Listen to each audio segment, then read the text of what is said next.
Hey there guys, DMO73 here. Sorry for it being a day late, but here is the deck list for the Gryphonless Fox. I've actually updated it a little bit since the feature match for some of the things that I kind of pulled out. I took out the Spinning Myths and the Odins. They just weren't really doing much for me, especially early game, so I wanted to kind of buff up the deck's early game to be a little bit more defensive. And so that's kind of going to reflect now. So Gryphonless Fox has turned into definitely more of a mid-range kind of deck. Your mid-range kind of control, your chimeras are kind of primarily being used as punishes for your opponents, as well as to like kind of lock them out as opposed to quick ramping. So you use your chimeras with Fox as like answers rather than like pressure. So your answers then become 15/15s or 9/9 flyers that then your opponents have to spend their time worrying about, except for the fact that they just wasted a bunch of resources that you punish with that chimera, so that it's very much harder for them to come back. So obviously Fox is our ruler, don't really need to talk about him much, he does his own thing. For the stones, we play 4 Killing Stones, 4 Black Silences, and then 2 Gusting Darkness Stones, because we only are playing green-black. Resonator base-wise, we're playing 4 Tamas to help for draw power, as well as being green. 4 Fox Spirits because they could be green or black. We're not playing any of the Sacred Beast because I'm assuming that if you're playing Gryphonless Fox, you're not dealing with Prisia, which means because that would have been banned too with the European ban list. So you don't necessarily need to have that flying defense that that Sacred Beast provided. 4 Red Riding Hood, mainly because you can cast this guaranteed because all your stones are green, and it can be a great tool to help you continue to draw into your Killing Stones, as well as if you get to later games, she can put in damage, which is great, being that 7/7. I really like her a lot. I've really enjoyed having her in the deck since the feature match, because against any kind of aggro kind of deck, she just serves as like a little blocker that helps me ramp into Killing Stones and can kind of really mess your opponent up. 1 Demonic Dead still, because being able to recur that darkness creature is really, really nice, especially since your early game, especially, your will has to be very specific. So you don't necessarily always have the will to keep following up with more and more creatures after each chimera. So with Demonic Dead, it makes it so you can be more effective there and not have to like waste your resources or sacrifice too many creatures to keep bringing out more chimera. 3 Abdul, again, it's a body as well as stopping enter effects, which is always important. 3 Shades for some removal and recurrence and life gain. The fact that, Fox can infinitely bring back Shades as the game goes on by sacking and recycling stones. It's never a bad thing. A 1 of Lilia's Petal's Assistant. 1-card chimeras are pretty important, and bringing back a Tama or a Fox Spirit can just be like, hey, what's up? Here's a chimera out of nowhere. Again, because we're trying to be more will effective.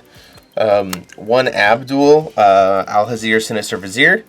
I really like this card because, especially in the late game, this card just tells your opponent that they just don't get to have a hand.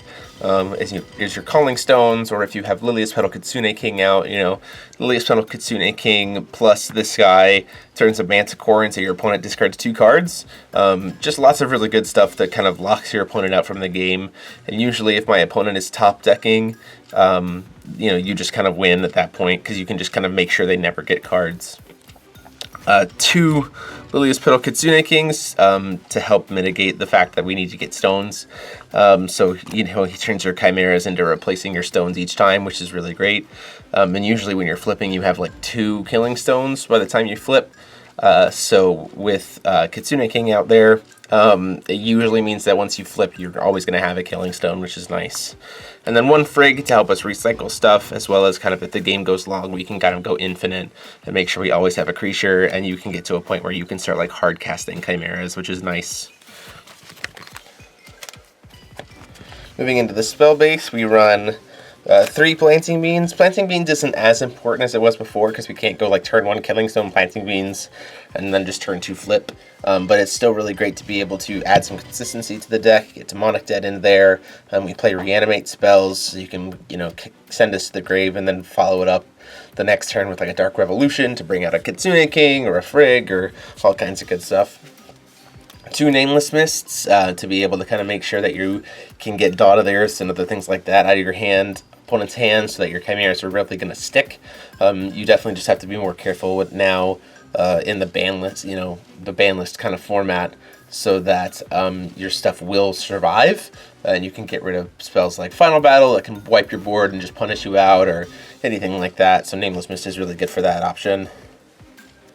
2 Heteroclad Excalibur for some removal. A 1 of Final Battle, again, for some board wiping and removal.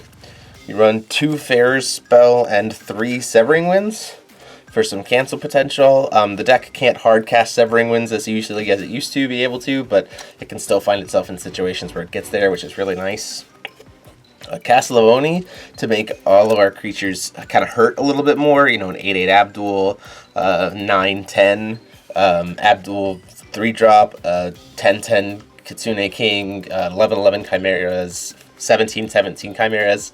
Just like, that's just really good to be able to help put in the pressure, as well as making your opponent have to waste more resources to try to kill them, especially if they're playing a damaging deck for removal. And then also, it's really great to be able to like instant speed grab things back from your graveyard. And then 2 Dark Revolutions for some reanimate options. Also really good, if you have like a Manticore in your grave, you just Dark Revolution it, bring it back. And then suddenly you're looking at your opponent's hand again and picking out another card, and you've got a 9/9 again that they have to try to answer with, whatever you just left them with. So, yeah, that is the deck. I still think Fox is a lot of fun. I don't think he's necessarily tier 1 like he used to be, probably a tier 2 or tier 1.5. And I'm sure there's other things you could do to this deck to maybe streamline it a little bit more.